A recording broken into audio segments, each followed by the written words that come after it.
नमस्कार मंडळी, संस्कृतीचा वारसा आपल्या चॅनलवर सगळ्यांचं स्वागत आहे.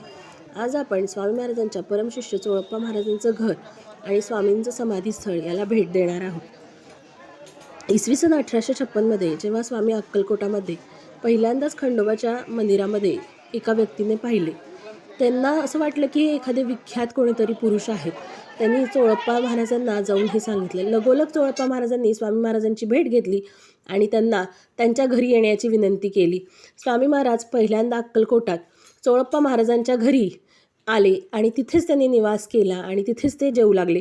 घरच्यांचा रोष पत्करून चोळप्पा महाराजांनी स्वामींना आपल्या घरी राहण्याची विनवणी केली.